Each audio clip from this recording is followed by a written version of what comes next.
The Gaelic Athletic Association proudly continues its onward march, and this 1951 has been another year of success and achievement. All over the land, grounds have been thronged for the provincial tussles, all part of the march to Croke Park on football final day, September the 23rd. From the mountains and crags, the plains and the valleys, they've come to see the game of the year. And what a glorious scene it is as we look down on the 78,201 people who have come to see the Battle of the M's. M for Mayo, M for Meath.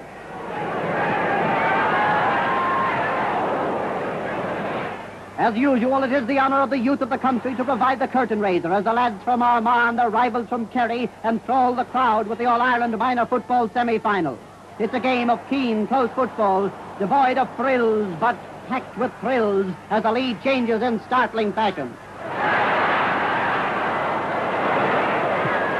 Egan Sosas Biogatatra, Ardmakaga Coolin, Kiri Coolin Awine.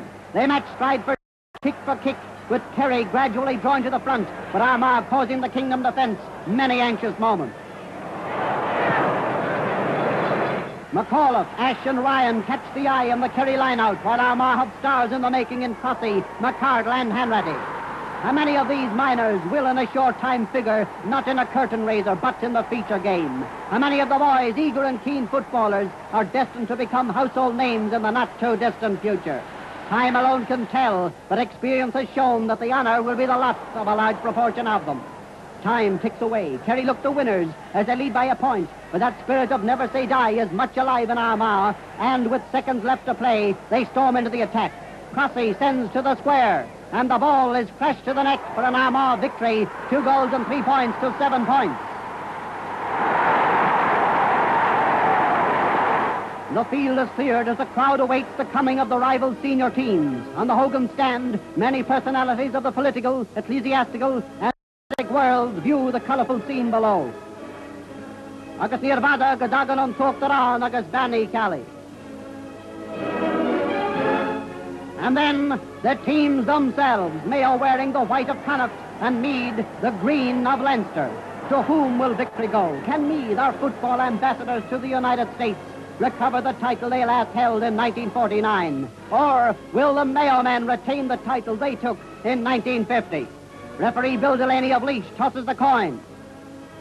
And so to the parade, led by the Arcane Boys Band, colourful and part and parcel of the long-established ritual of Croke Park.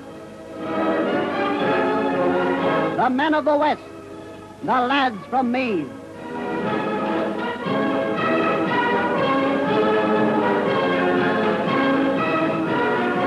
The Most Reverend Dr. Walsh, Archbishop of Tuam, is escorted onto the field by Mr. Seamus McFerrin, the Vice President of the GAA, and introduced to the respective captains.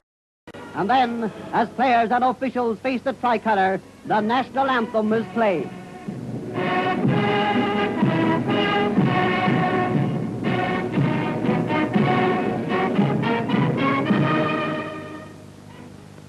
And so to the throw-in, and the battle for the 1951 title is on. Mayo break away from the start, but despite their efforts, Meath are the team in the early stages. Playing with great dash and aided by the breeze, they give their followers every hope of victory as Mayo's Joe Staunton and his associates are pressed into repeated action.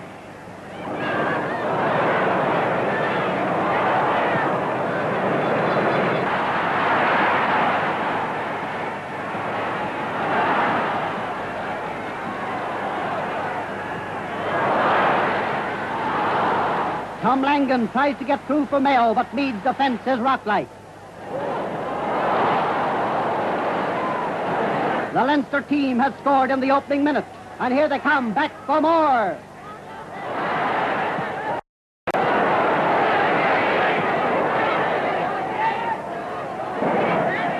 Once more, the Meath defence stands firm.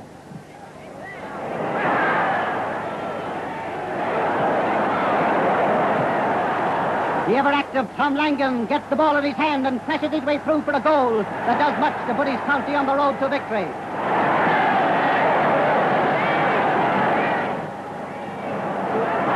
The pace is really hot now, the football close and keen. Tegara wio agimot nis fara madakaso, it's more than yat the big winter no me post.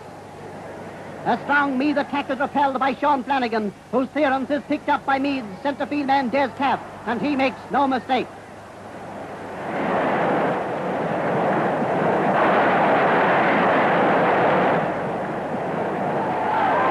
Mayo returned to the attack, and despite the resistance of Kevin McConnell, Tarek Carney, the Mayo man of the match, scores from a free.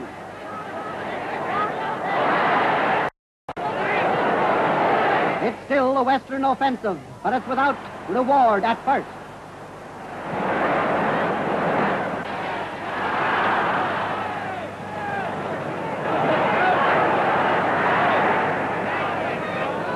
Dixon and Mick Flanagan paved the way for Eamon Nongi to score a point.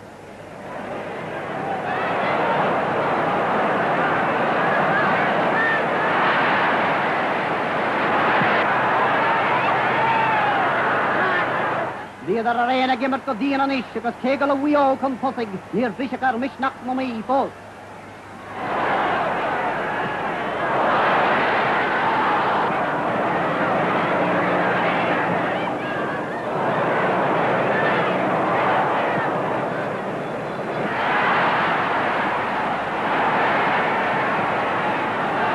These reverses urged the Meath side to further attacks, with Matty MacDonald, Brian Smith, and the inevitable man in the cap, Peter McDermott, figuring in the chief action. But Mayo's full back line, with Paddy Prendergast settling down to his brilliant game, foiled the challengers.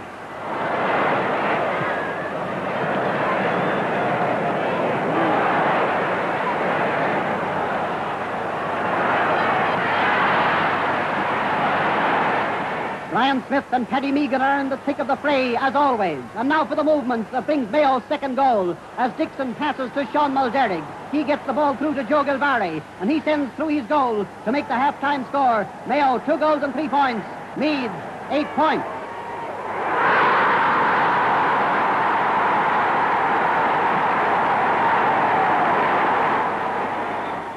Oh, yes.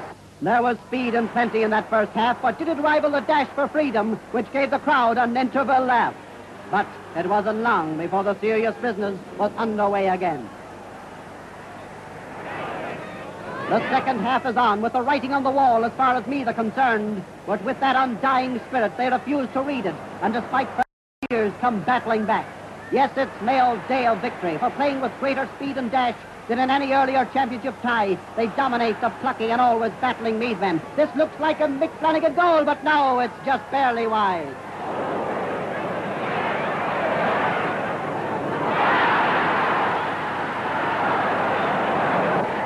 Here they come again. Flanagan beats Micheál O'Brien, passes to the center, and he's there to take it himself.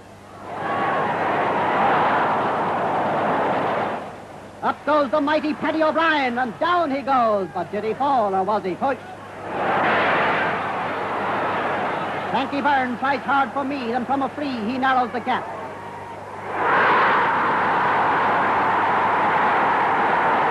Paddy Meagan adds his well-placed kick.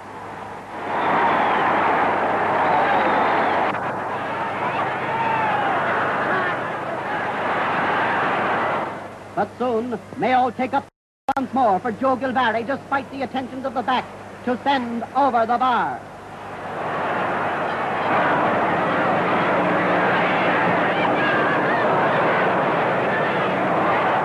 It's homeward bound for hundreds now, even before the final whistle. And when this does go, it's a signal for the crowds to surge onto the field to cheer the victors. And while praising the winners, let us not forget the great sportsmen of Meath, defeated yet honored too. While on the Hogan stand, Mr. Vin Donoghue, a vice president of the GAA, presents the Sam Maguire Cup to Sean Flanagan. And as the crowds look on, the Mayo officials are happy with the smiles of victory.